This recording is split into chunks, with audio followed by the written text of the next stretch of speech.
it is and it isn't. It's, I mean, Yeah. Cambridge is its own universe, and it's quite changed right now because of it's an epicenter for biotech around around MIT. And as a result, there's been a lot of tax money coming into the city. And what's frankly nice is that they've poured it into resources and trees and amenities, pre-kindergarten for everyone, free schooling. So it has its own, it is its own political entity. But yes, of Mhm. course, it's essentially one big place, relatively Yeah. big. When you're talking to someone from London, Boston, Yeah. and Cambridge is tiny. So I mean, one thing, and this is maybe really the start of our sure. conversation about practice. One thing I really, and it's a bit of it's an observation, but you Yep. can prove me wrong. Um, but it was when I was arriving there, I was looking up, I was trying to, obviously, I know MIT and you guys are doing some of the best work around in the field of architectural education. But then, of course, I was also interested in practices, so I was looking up some practices and it was interesting not to find too many, I guess, You can say it. maybe world-renowned practices practicing in the city. Right. And it was just an interesting realization that we have this kind of epicenter of kind of architectural education in many ways, but we don't have like an epicenter of practice. Of course, that is probably New York when we look at America, but also maybe in America it's slightly more decentralized. So it's actually, there's a kind of simple explanation for it, which is Boston, like San Francisco, is geographically contained or constrained, I should say. And so Mhm. it's actually there's not a lot of open space. It's also very it's a historic city by American standards, and it has a very heavy hand with preservation. And so, for example, in Cambridge, the rules for building and getting approvals is very heavy. And the same is true in San Francisco. So you'll see there are two cities that don't have a lot of, let's say, contemporary architecture. And the two epicenters really for practice are New York and Los Angeles. And Los Angeles has the space and also has the industry of movies that makes it more innovative. You would think that San Francisco would have the innovation because of the tech industry, and likewise Boston, but they're constrained by these historic templates and by geography, actually. Mhm. So I think what's interesting today is that you're seeing a little bit more architectural experimentation happening in second cities, where, because also, the other issue with Boston is it's extraordinarily expensive, as is San Francisco, also because of the geographical constraint. Mhm. And actually, all major cities across the world are super expensive. And so you see people moving to Providence, Baltimore, Detroit. Chicago does well as a major city that's still affordable. Yeah. And so you're starting to see very interesting practices in those locations. It creates a real challenge for the schools because a lot of our faculty then travel here from different locations. Mhm. Well, that was actually going to be my follow-up question. What does this Yeah. do to an academic environment in a city like that? How does that shape the discourse as well as the culture of the place? I mean, I think what's interesting is that our curricula across our three departments, we have 14 different programs, but we essentially are housed in three departments. So architecture, landscape architecture, urban planning and design. And the sort of fundamental curriculum, the base curriculum for all three design departments often has studios that focus on Boston and the area. And actually, we Mhm. are sort of making headway into trying to find ways of making changes. I will say, especially in landscape, I think you find more innovation in landscape practices here, that's moving forward, which is exciting. But then essentially all of our elective studios tend to look further afield, either in the US or often abroad. And that's partly because those are places of exciting practice, but actually it's frankly because our students have, they want to move beyond their backyard in terms of sites to work on. In terms of practices, I mean, in a funny way, we're a little bit like a major airport. Any given day, it's amazing who's here, who's speaking, who's teaching, who's on a jury. If we should start having like a TSA agent so that I could actually see, who's entering and spending time here. It's extraordinary. And I think that's one benefit of our who we are, is that people want to come and do that. And so that's a big part of our obligation. Our student body is also 59% international. And our faculty, I would say, is, I don't know the percentage there, but it's quite significantly international. And so we sort of operate, we pay attention to the local environment, and I think we should more, in fact, because I think Boston and Cambridge they could use our help. But I do think we have kind of an obligation, given our constituency, to be a global place. And so it's not, it's expensive, so from a decanal point of view, it's a pain in the neck, but we do operate with an enormous number of visitors coming in from all over. And we have endowments specifically for that. So, we have the Kenzo Tange professors to bring a significant practitioner here for a semester. And we have a number of those different opportunities. Well, that was very much my impression, that because maybe there is kind of less intense, let's say, kind of a landscape of practitioners in the city, that you are having to be this global school, because you're always having to kind of bring voices from outside.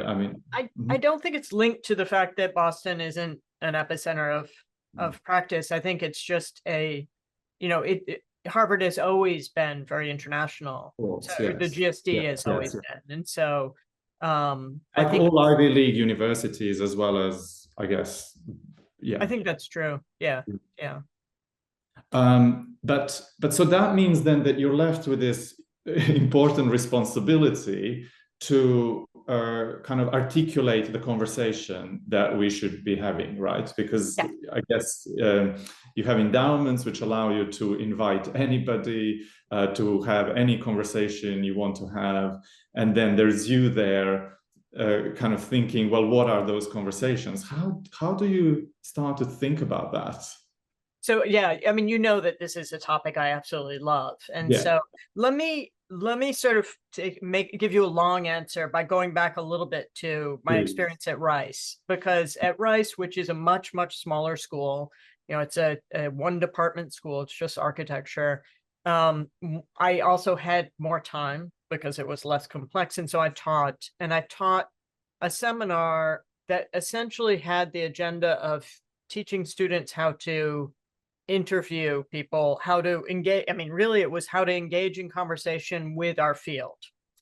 And that was very deliberate. It was called the Cullinan Seminar. And what it did is it took 4 of our visitors every semester, or I can't remember. I think it was only once a year, and created a seminar where the students actually interviewed the speaker coming in, and the students had to prepare what I called a long form question and a short form question in case they weren't able to get the long form in. And they all had the obligation of, in our 3-hour seminar, every one of them had to get their question in, but with the natural flow of conversation. And that's an interesting challenge, because it's essentially saying, you can't just sort of butt your question in, and you have to actually figure out how to tailor your interests to the conversation and the new information that you're learning while you're talking to this person. And it was always the morning after the speaker's lecture. And I think that that's what's interesting to me. It was incredibly fun.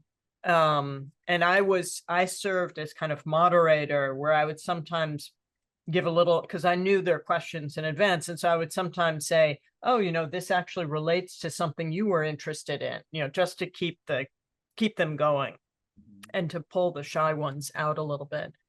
And I think what's interesting about that opportunity, it was a really fun class to teach, and I think a really important class for the students who were in it. I think it actually gives us the larger question of, we actually have to teach our students how to engage in conversation. And that's a kind of societal shocker, but I think it's also an interesting challenge for us. And, part of that makes me sound like an old fart of saying, well, with social media, people don't know how to talk to one another, people don't engage in conversation, blah, blah, blah. And so It's probably applicable to any time. It's probably applicable to any time. I think it is. I think that it's particularly, I think that the interview form, so if you think of, Warhol's Interview magazine, there was a time when the interview format really had a heyday, and I think it was probably in the 80s, right? 80s, 90s. And I do think that the interview format is less highlighted today. And I am super glad that you're keeping it, and I think the free school of is a very interesting idea of saying, okay, that's a place where people can learn through these conversations and pay attention to conversation in our field. So I think it's very important what you're doing. So yes, I think, at any time, and there's a book by, I think his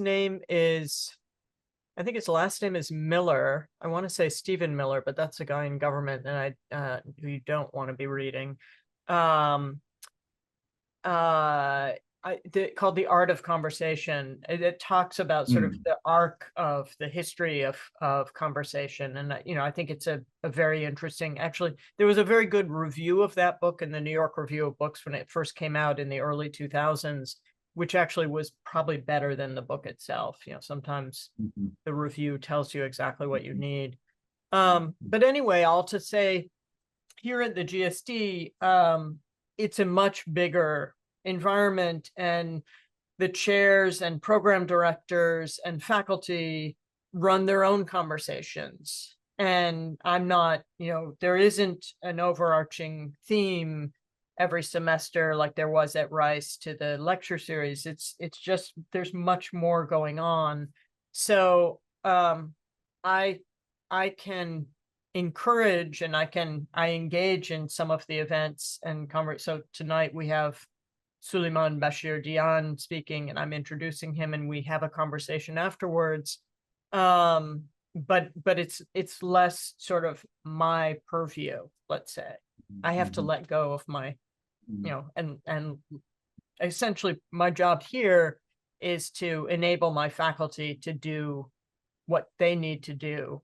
And so I have,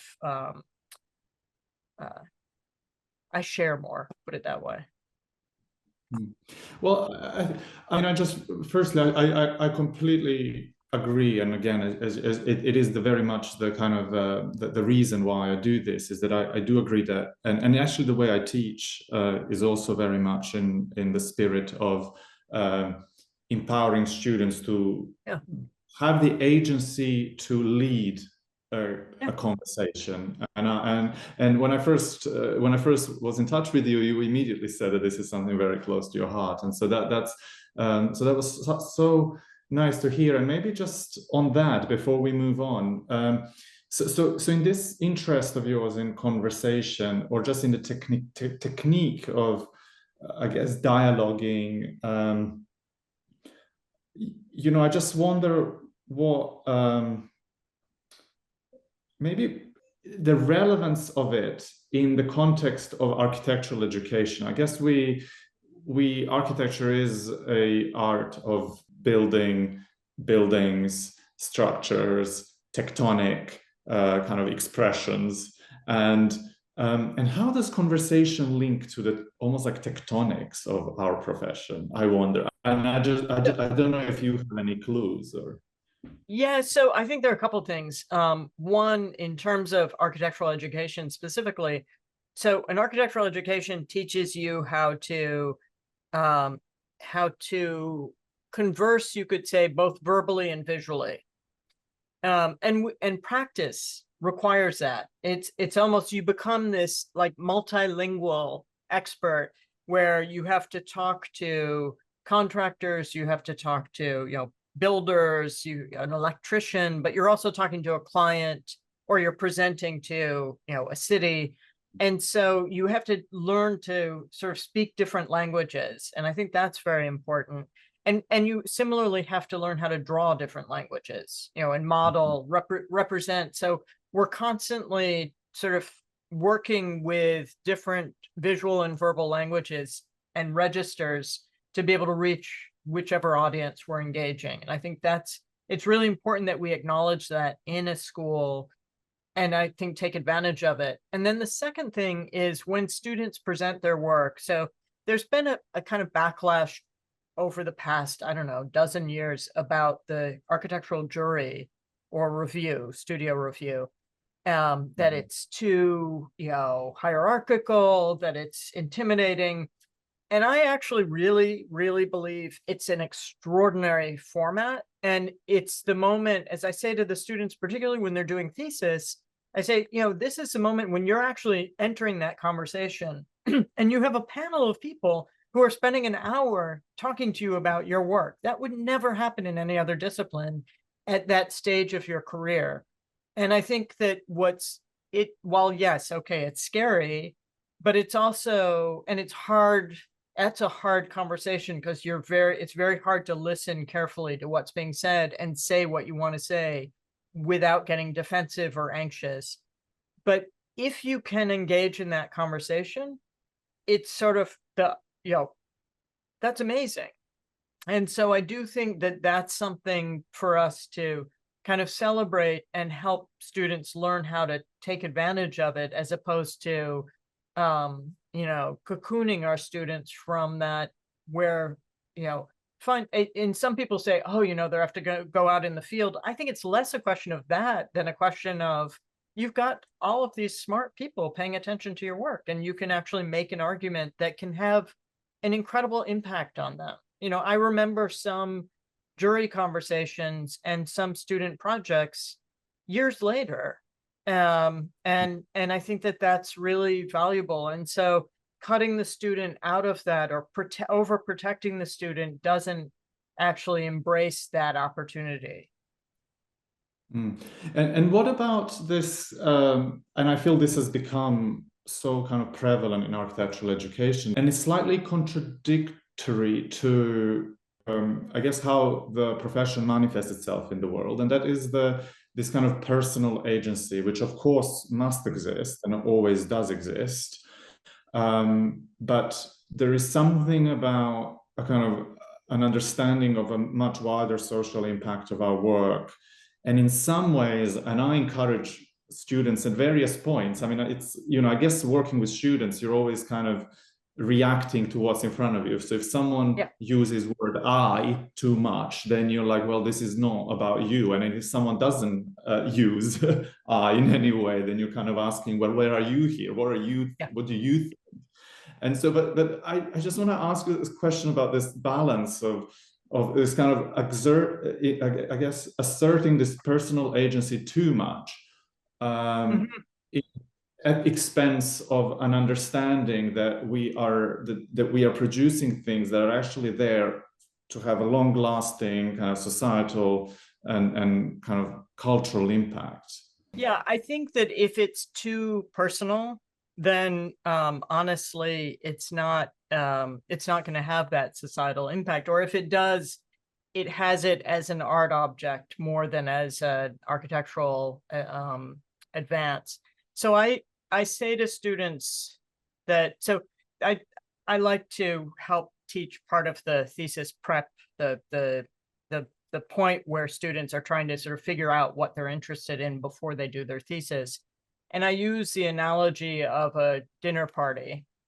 And I say, okay, imagine if your entire thesis semester is you at a table with people where you're inserting your project and your interest, and you're making an argument that it's of interest to the people at the table, it's partly the Harold Bloom argument of a disciplinary advance is a swerve, it's a slight tweak of something that it comes before. And so who's at your table? Who do you want to be sitting with? Who would you want to be your audience? And they can be dead, they can be alive, they can be writers, they can be architects.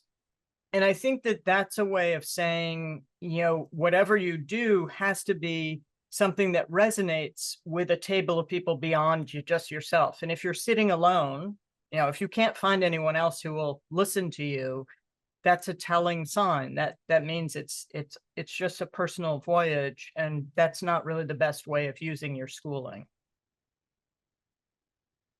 And I guess as we do that, I guess we also have to reflect on history of architecture, where I guess architects have in many times kind of their ego had dominated the discourse. And so do you think that there is something in kind of correcting the mistakes or approaches from the past or learning from it? And I guess, how do we do that? I think we have to acknowledge that you need some, let's say, confidence, maybe not ego or hubris, but you need some confidence to be able to prove to others that what you're interested in is worth pursuing. And as an architect, you need some confidence to be able to convince a client to take you on, right? And to be able to, you need the knowledge, but you also need the confidence. And so I do think that we have to be very careful not to slam, I think that this is the kind of backlash against the star architect issue. I think we've moved well beyond that. And I think we now acknowledge that architecture is produced not just by one person saying, I want this, but by a team. The best architects actually acknowledge their teams. It's like movies. We still talk about directors. We still pay attention to a new movie by a certain director, but we know that that's not done entirely. It's partly also due to the actors and things like that. So I think that conversation is kind of behind us at this point. I don't think that it's how the field runs anymore, or if it does, it's going to die out pretty quickly I don't think you can practice with the kind of maniacal demands that marked practices before this came to light as an issue. And I worry a little bit that if we continue focusing too much on this in schools, we do, part of school is actually you do need to build up the confidence. And so there's a really delicate balance. Yeah. And I think, a lot of schools now say, oh, all projects are collaborative, all projects are done jointly. That actually isn't necessarily a great idea.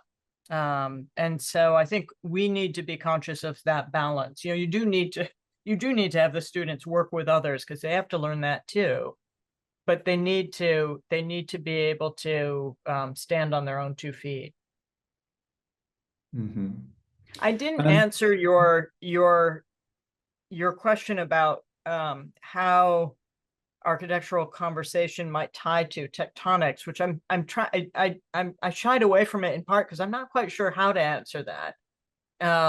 Except maybe that right now there is a return to a discussion of materials and sourcing and material responsibility that has elevated beyond just the practical to engage the ethical. And so I think that that's part of a conversation right now, but it's a different form of tectonic conversation from the 90s, when you had Frampton and others as a kind of backlash to the decon movement and the kind of computer blob. So I think you can it's interesting to look at the kind of history of discussions, conversations in our field, and we're at a moment where there isn't a single conversation that's dominating, and it's 2025, and we kept thinking, okay, there will be a transition to a new conversation, and I don't know. I don't know if we're going to hit that kind of same gravity. And maybe that's because we have so many facets and modes of communication that it's hard to coalesce. Before there would be a conference at Columbia or a conference at the GSD or at the AA that everyone would be knowing about. And maybe that's hard to get that same gravity and concentration today. I still believe that there, we might articulate certain threads at least, but I find that, that's another facet of the topic of conversation and discourse that I think you're probably dealing with with this whole series. Well, I guess, I mean, firstly, I'm really glad that you articulate a conversation about, let's say, material extraction and a kind of responsibility as a dialogue, because it really is. I mean, one obvious version of an answer to that question about tectonic dialogue manifesting in tectonics is perhaps the conversation about reference and dialogue with a predecessor. Yeah. For instance. But so I'm really glad that you actually didn't go there. But that is perhaps also a form of being in dialogue tectonically, is kind of referencing another architect. But exactly. I don't know whether in that kind of more, I guess, ornate dialogue, which is to do with the reference, there is something interesting, or there is movement. Do you recognize any movement in that discourse? I mean, I think there's a very interesting, there's a very interesting discussion that needs to happen around the resurrection of postmodernism, and something, I have wanted Sam Jacob to be more overt with that argument, because I think he's smart enough to be able to articulate that. And I think what's curious to me right now is it seems like the arc is descending. It's no longer so, 6 years ago, 7 years ago, you had pastels everywhere, you had arches everywhere, and you had a kind of, this very overt irony and reference. And now that's waning a little bit. And it seems like, so that was also opposed to the more, so you had that coming out of London and the US, and then you had the Belgians, the Swiss, the Germans, sort of with the sober materials and a sort of a reference to more, let's say, enduring styles that are styles, but less overt about being styles. So, the use of, and obviously there are some Brits who entered into that and some Americans too. It's not so clean. And I think that's changing right now. And what I find a little bit curious is that it's changing without having been articulated yet. I don't yet find that anyone has done a great job of articulating why irony was important. At the Venice Biennale, why was that? Why did we have this sort of resurrection of the 60s to the 80s when they were curating the British Pavilion? And I don't know if that will happen with history, with a hindsight, and I don't know where it's going right now. So I do think that there is a practice conversation happening that isn't, maybe it's happening without a public face, and I'm curious why it seems to be waning. Have the pub conversations finished and it's not going to make it into print? And maybe I've missed the print, but that's something that I've been sort of, curious about. But I wonder whether that's maybe because architecture has entered this realm of fashion when it comes to the speed at which ideas circulate. Don't you think it always has, though? I mean, that, in other words, I think it's always had a kind of fashion side. I don't know. It's an interesting question, and again, I admit that um, I'm busy being an administrator, so I'm not as attuned to some of the conversations that might be happening, and I think you are more in that realm, and it's interesting for me to see sort of who are the people who you've invited to speak with, and are they, are you actually trying to navigate a kind of direction, or are you trying to be neutral in that choice of interlocutors? So that's a question back at you. Well, it's a good question because it's a question that I've been asking other people, but And somehow it was never thrown back at me. I beat you to And it. yes, thank you. Thank you. And I always appreciate when I get asked a question. It doesn't happen very often. But yeah, I think I do. You see, I think there's something intuitive about people that I'd like to be in conversation with. And I don't really, I guess I don't really, there are times when I really enjoy being in dialogue with, let's say, people that lead institutions, because I think they have a very unique responsibility for articulating a dialogue. And because they have the responsibility for articulating the dialogue, I think it's interesting to be with those people in dialogue, for instance. At other times, just recently, I was really, and it was part of a fellowship I received with the Royal Academy of Arts in London. I was exploring Irish architectural culture very extensively, mainly through the prism of work of a not very well-known Irish architect, Shane de Blackham, who on the other hand is very influential. So he was a teacher of Sheila O'Donnell, of Neil McLaughlin, of Shelley McNamara, but he's not himself very well known. So what was interesting about that piece of research, and that was, let's say, the last probably 15, 20 conversations came from a specific opportunity that I had through this fellowship, but actually extended to both looking at his work kind of as a tectonic dialogue between his predecessor, who I would say really the central predecessor of Shane's was Louis Kahn, because Shane worked for Louis Kahn in his office and actually worked on the Mellon building at Yale as a young architect. And I think I would also make an argument that Shane is responsible for the Kahnian in Irish architecture. Interesting. Absolutely, Shane brought the Kahnian influence, which is really dominant influence in contemporary Irish architecture. I think it does come through Shane. And so anyway, so on one hand, I was kind of tracing this kind of line of tectonic ideas, but also kind of thought through conversations. So I presented a series of conversations. So that was, in terms of your question about how I choose the conversations that I'm having, whether there is I think it's kind of intuitive, as well as at times kind of that comes from just opportunities that are presented to me. But I do always remind myself of, in some ways, I think fashion, we can in some ways look down at fashion as a kind of a very fast moving creative process.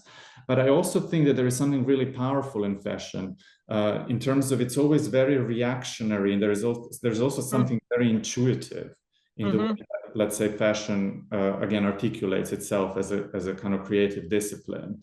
And maybe there's an element of a kind of reactivity or just intuition in terms of who I think I should speak to. Yes, I think it's also, I mean, they're two, architecture and fashion are both very beholden to capital, and for better or for worse. And I think that what's interesting is when you can find practices that still advance a disciplinary and a personal project within that constraint. And you're right. I mean, it's because, I mean, obviously, art also and music, everything is beholden to capital today. But I think it's very overt with fashion and with, I think the speed issue, I'm thinking about that because of course, fashion, Fashion go, I mean, there's a speed to representation in our field, but there isn't a speed to construction or durability. So, and in fact, if anything, we're against the fast fashion happening. Absolutely. And so it's an interesting parallel. I mean, it's. I think maybe also there's something about this time of year as well. February, I presumably at every university is a kind of there's a mini existential crisis in every student and every teacher, and I think there is something about this, and it's something that I've been again thinking about a lot, and it's linked to this idea of speed. Is this no this it's impatience. Mhm. And you recognize this, I mean, particularly in students who are either used to kind of formulating a project within 3 months, or maybe at the AA, that's a longer period, Right, it's like a right. whole year. But it doesn't reflect, again, it doesn't reflect the speed, the slowness of, how long a project can take. Yeah. And there is something interesting in that it's hard to understand that once we are there in architectural practice, that actually this is a long game. It's going to take time. Yeah. And I think it's hard when you invite people to be on a jury. Some practitioners forget that it's one student or two students working for 14 weeks, or probably, less than that, given the amount of time they actually work on the project. And I think that reminder that on the one hand, there's a luxury of that much time for essentially concept design and schematic design. Yeah. And yet we put these demands on students saying, okay, and show me a wall section that's, and what are you thinking in terms of responsible materials? And I think we have to be very conscious when we're framing a studio project. I'm very much against studio projects that are framed as, oh, the student gets to choose the site and the student gets to choose the program, because then a student wastes an enormous amount of time on things where they actually, if those are prescribed for them or defined for them is a better term, then they actually have the time to develop an argument for why they do what they do. And so, but I do think that the question of time, I'm very interested in time and sort of the idea that school allows you to slow down, but it's also this ridiculous pace given the level of work out in the field. And so I like the idea of introducing, I hadn't thought about impatience into that, but I think it's true. I think it's funny that February, the shortest month, is the one that feels the longest. I think it is interesting that almost constraints allow more freedom. Yeah. Yeah, absolutely. Absolutely. It is, and that's where you try and explain to a student when they do a thesis, if they frame it tightly, they'll be able to go further with it. And that it is the hardest thing, they have to let go of certain things from the beginning. And that's very, very hard and I get it. It was hard for me when I was at that point too. So. I mean, just a caveat, because my students will listen to this. I think at the AA, we do have a whole year for a project. Right. So we actually can afford that space where student defines their own program and finds their own. But yeah, it's very funny when we have AA faculty teach here, because it's very hard for them to get used to a semester. We had Ryan and Christina last semester, and that was a constant theme of theirs was, it's just so short. So, yeah.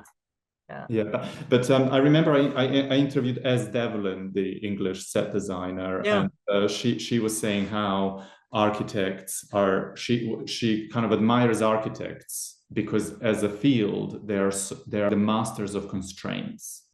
Especially from a set designer where there are enormous constraints. Yeah, true. I mean, she does amazing sets, I will say, but that's an interesting argument. Yeah. I mean, I think it is true. If you think about it, it's extraordinary that anything gets built in the world. I find it just amazing sometimes. Incredible, yes. The economic constraints, the material constraints, client whim, city approval. It's just crazy. And I think that's where I get very frustrated with people who say, oh, that's just not very innovative, or you just think, okay, why don't you actually practice for a little while? I think it's very, very important to realize the compromises and challenges that a practitioner really faces. Yeah, I think there's also this big dialogue, and somehow goes back to the beginning of this conversation about proximity to practice. So proximity of GSD to practice in terms of immediate surrounding, but also you're obviously educating people who are going to go and practice. Yeah, it's a big question of how, of course you can have practicing architects teaching, and probably in that there is a lot of value. I guess in some way we also need to be able to kind of lose ourselves, or do things that we wouldn't do intuitively in order to reach those new maybe areas or innovation. So I just wonder, and I guess it's a question for a dean of a great school. How do you create space for things like that? How do you create this kind of ambiguous void I where think innovation? it's a beautiful question, because it is the sort of, ultimate obligation is, on the one hand, you want to protect students from the difficult realities of the real world and give them time to develop their voice before they enter into that fully. On the other hand, if it's all la la land, the crash when they do enter the field is cruel. It's really cruel. And I think that school should be seen as a place for engaging what I call the near future. So not 500 years from now, or not some sort of narrative personal past, but what could we envision, for 10 to 20 years out? And that's what, we're teaching the next generation who inherits the earth from us, right? So how can we encourage them to be thinking about what they would do to make for a better future in that near future? And ideally, we have the luxury of the time in school to be thinking that through. And so realistically, I think we don't have quite as much time in school as we believe. But I do think that's what faculty need to be setting up, is how do you enable students to be trafficking in near futures? And I think that ends up being, again, that gives them the confidence to enter into the field and say, I know there are all these constraints, but I'm going to push at some of them enough to be able to move things forward, so that we're not just kowtowing to constraints.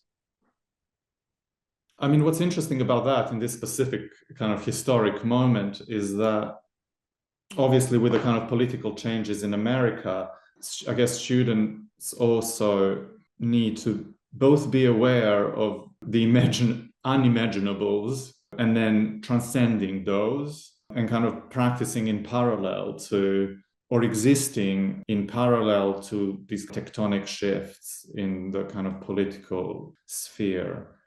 Yeah, and that's true in our political sphere here in the US, but it's true right now in so many places.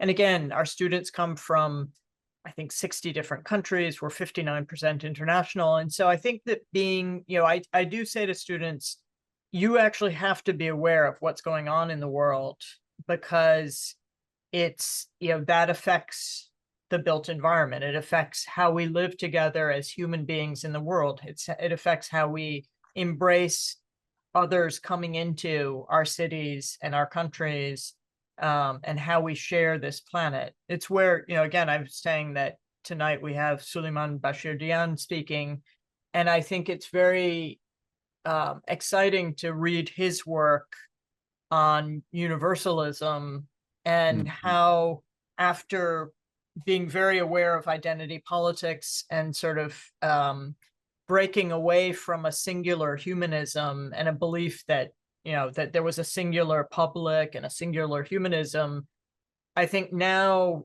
part of what Suleiman is engaging is, how can you also say there are still certain shared responsibilities that we have as humans in this world? And I find that really exciting. And so I think we're at a very interesting, and it is partly the politics of the world that prompts this question. Pushing us that, Yeah. yeah. Yeah.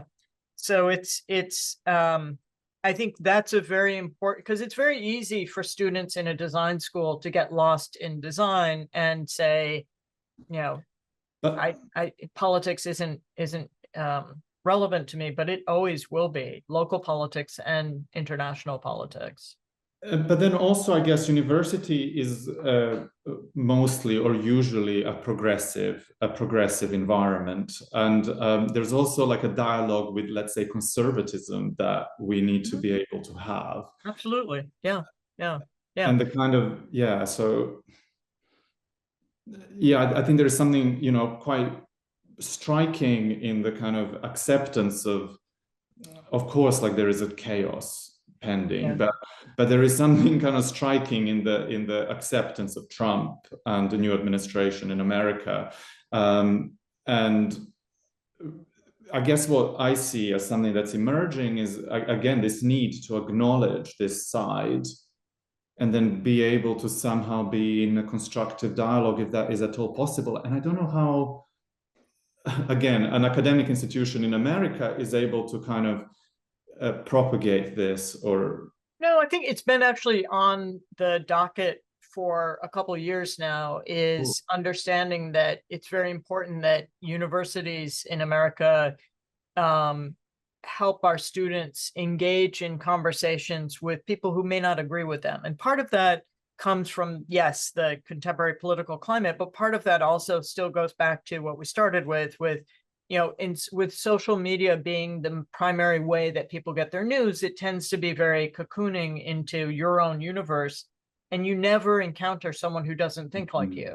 And I think that it's very important to explain to students and to faculty and to humans that we need to learn how to have conversations with others. And we don't see that modeled on television, because oftentimes news sources will focus only on one direction or another, or in social media. There are a few websites. There's one called Tangle. There's a news feed called Tangle, which tries to say, okay, let me lay out both sides a little bit more. And I think that universities are kind of catching up and realizing that they now have to take on that job of teaching students to engage in challenging conversations, which sounds a little bit infantilizing, but actually I think is, you know, it's another version of my saying we have to teach students how to enter into a disciplinary conversation.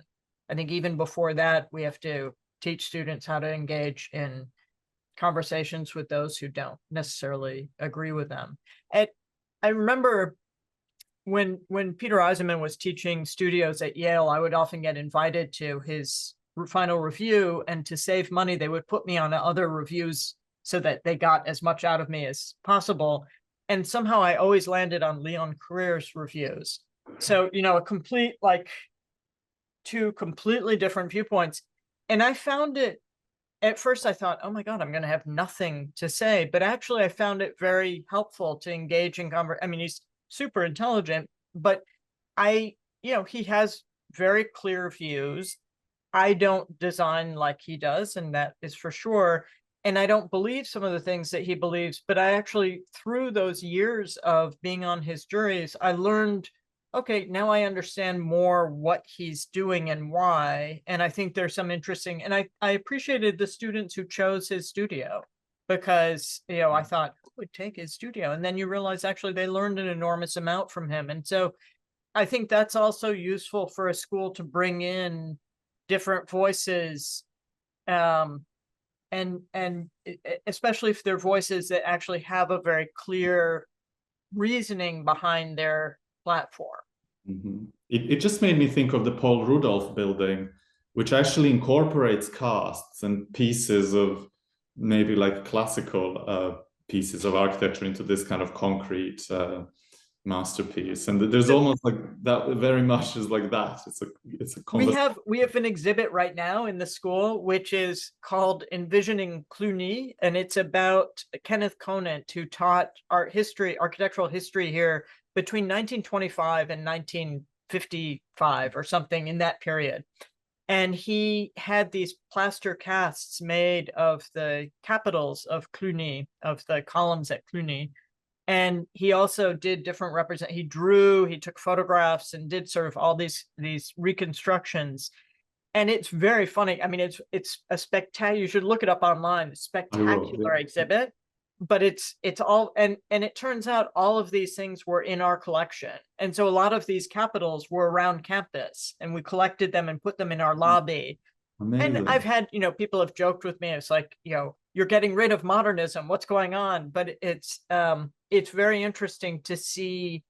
It's an enduring question, because the exhibit is all about how Conant taught students to try and envision architecture that had been destroyed. And as Christine Smith, who curated this exhibit, said in her introduction to it, it's also teaching students that they also envision future architectures. And so even if it's 14th century downstairs right now, it's very relevant. But the same thing is true in the Rudolph building, which I love. Yeah, I mean, I think one thing that I do with my students, and we use the medium of film as a kind of central medium, is to look. And the reason why we use film as a central medium is because it's a medium of looking, and it's a medium of practicing the art of looking. And I just think there is something in looking that isn't as easy as it sounds. No, not at all. It's like conversation. We actually have to teach students how to look. I think film is very smart, because you're prioritizing a kind of point of view or juxtaposition.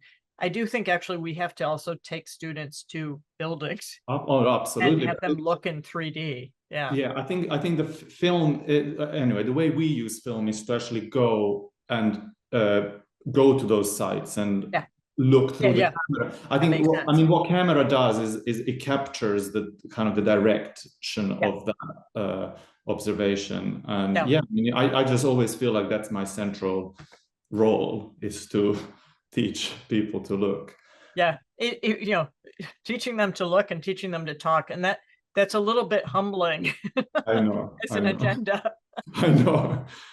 I was just thinking, you mentioned the lobby, and I just immediately thought of that incredible stepped studio space that I didn't visit it for the first time. It's extraordinary. Yeah, it wasn't the first time now, but every time I go there, it's just kind of like there is something so powerful about it. And yet I'm like, what does this do? What does this space do to the culture of the school? I mean, in an ideal world, it mixes up the students, because they change their desk every semester. And sometimes an architecture studio will find themselves next to a landscape studio, or when you're going, I cut through the trays when I'm going downstairs, and I try and take different routes. But the students who sit really close to my office, I say to them every semester, I say, you're under my thumb, because I'm going to pass by you twice a day. And so get used to it. But I think it encourages a collective. And that's it is amazing. It also encourages looking. Yeah, it does. When I first taught here, which was in the late 90s, early 2000s, I taught history theory, but I also taught studio. And I had never been in the building before that. And I thought, oh my God, everyone's going to be watching me. I better not make a mistake. And then you realize it encourages looking, but people aren't necessarily always looking at you.